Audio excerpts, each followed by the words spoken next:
Les JAF. Joël Bernheim, bonjour. Bonjour Lise. Alors, merci d'être avec nous dans le studio de Radio J. Je suis ravie de vous y recevoir. Et car d'habitude, je le disais tout à l'heure, vous êtes en direct de Jérusalem et ravie de profiter de votre passage à Paris pour vous avoir avec nous. Alors, les JAF, études juives au féminin, ça continue avec bonheur, avec un très très beau programme. On va d'abord parler du programme et puis ensuite on parlera, si vous en êtes d'accord, de votre expérience d'israélienne en temps de guerre, parce que vous écrivez des textes qui sont plus que touchants et vous nous les envoyez, on les partage, on parlera de cela dans quelques instants. Tout d'abord, dimanche 10 mars, à partir de 14h par Zoom, le Talmud, un livre pas comme les autres. Vraiment ? Vraiment, un livre pas comme les autres est tellement méconnu. Et ce dimanche 10 mars, c'est le nouvel épisode de la très longue série amorcée depuis près d'un an, où nous découvrons le Talmud et ces derniers mois, les grandes figures du Talmud, avec un enseignant passionné et passionnant, Shmuel Vigoda. Alors c'est de l'intensif, mais avec le Talmud, forcément, c'est de l'intensif, parce que c'est un océan de milliers de pages et il faut s'immerger pour pouvoir un petit peu se repérer et comprendre dans quel univers on fonctionne, qui est un univers vraiment décoiffant, je dirais, et d'une liberté de pensée, d'une grandiose et formidable. Donc ce dimanche, à nouveau, de 14 à 18h par Zoom. Voilà, par Zoom, comme ça réunit tout le monde. Alors ça commencera donc à 14h avec quelques figures remarquables dans l'univers du Talmud, et on commence avec Rabbi Akiba, si connu, quelques-uns de ses grands enseignements qu'on ne connaît pas toujours. On va juste dire que c'est les JAF, études juives au féminin, mais si des hommes veulent assister... Bien sûr. Tout le monde peut assister, et pour participer à ces enseignements qui sont par Zoom, le mieux c'est d'aller sur notre site, ejaf.fr, et on trouve tous les renseignements. On peut demander à recevoir le lien. Et c'est très simple. Voilà. Donc, contact @ejaf.fr. Il y a aussi le site ejaf.fr, ejaf.fr. Il y a tout dessus. Alors, on va parler un peu de la vie de l'association, du Beth Midrash. Donc, on a bien noté, pour Rabbi Akiba et pour le Talmud, un livre pas comme les autres, c'est le séminaire. Dimanche 10 mars, on peut encore s'inscrire, c'est en Zoom. Ensuite, il y a des cours mensuels, Tehamei Hamikra, je vais vous laisser nous traduire, avec Marcus El Haddad. Oui, un grand spécialiste de la Bible et de l'hébreu biblique, qui a grandi dans le Meknès d'autrefois et qui a puisé aux sources les plus authentiques et les plus fidèles de cette tradition des Tehamei Hamikra, qu'on appelle en français signes de cantillation.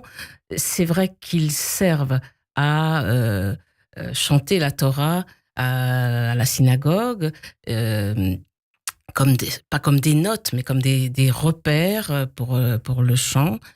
Mais ils sont extrêmement précieux également pour la lecture et la compréhension du texte, parce qu'ils marquent les scansions du texte, ils mettent en évidence certains mots il y a des signes de liaison, des signes de coupure, et ils sont une source que je découvre.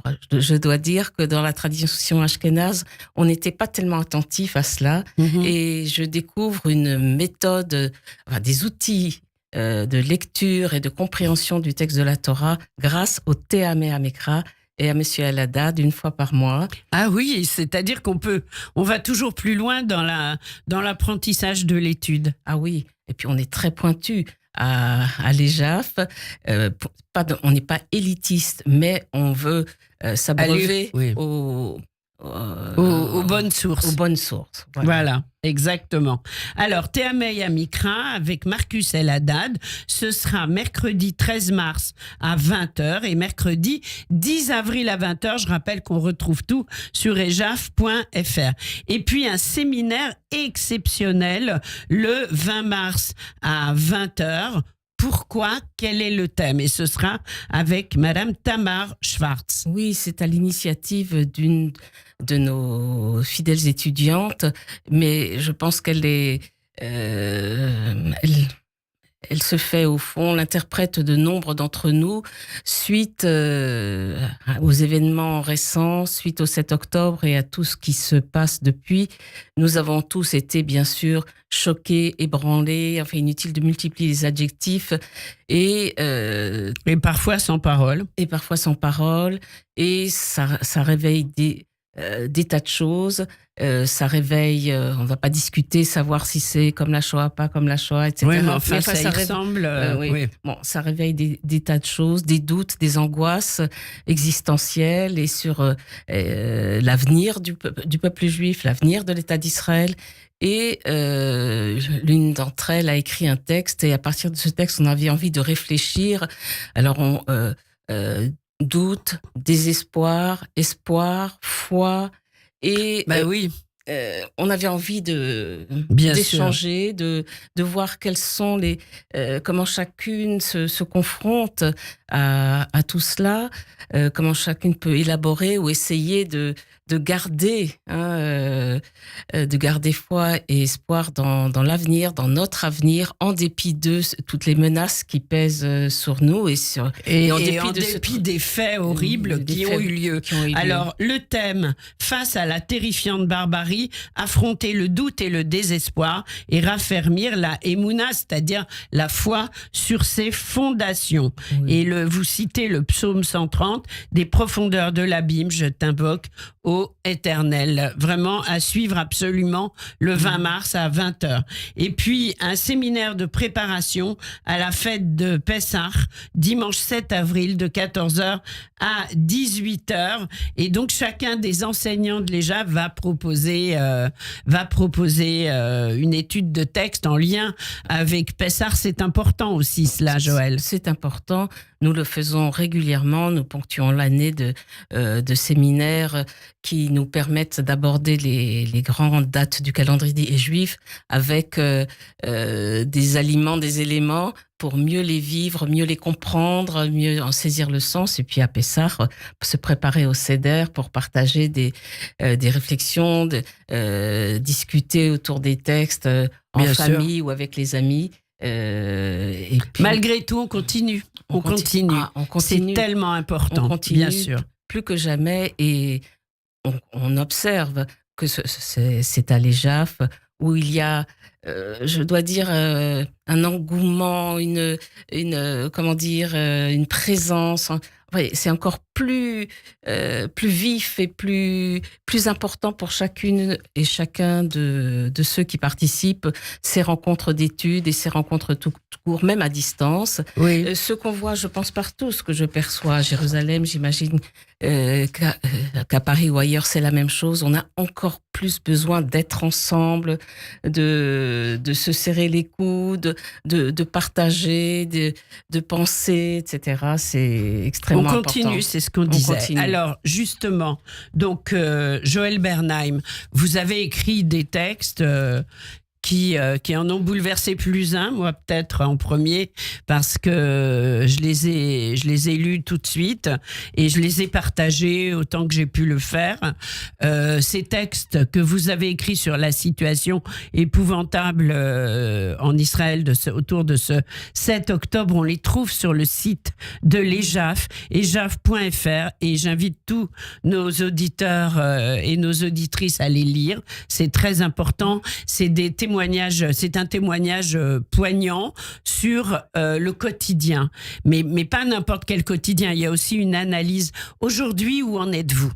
Oui, alors des témoignages sur ce qu'on vit, ce qu'on ressent sur le quotidien, et des analyses que j'ai eu envie de partager. D'abord, c'était important pour moi de mettre des mots et d'essayer de comprendre ce qui se passe, ce qui s'est passé, mais et puis de le partager avec des correspondants, des amis juifs, mais surtout en direction des amis ou moins amis, ou collègues ou non juifs en France ou ailleurs, pour essayer de leur faire comprendre, de leur faire entendre un autre son que ce son que nous entendons, que c'est en permanence cette petite musique terrible, qui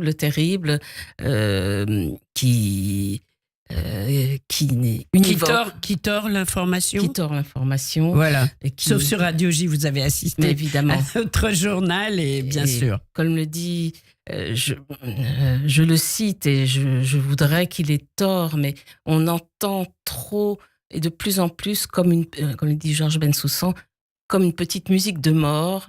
Il dit, oui, il fut un temps, on disait il y a un peuple en trop, et là, on entend de plus en plus en sourdine, comme s'il y avait un État en trop. S'il n'y avait pas d'État d'Israël, le monde irait mieux. Ce serait tellement plus simple. Tous les problèmes viennent de là. Ouais.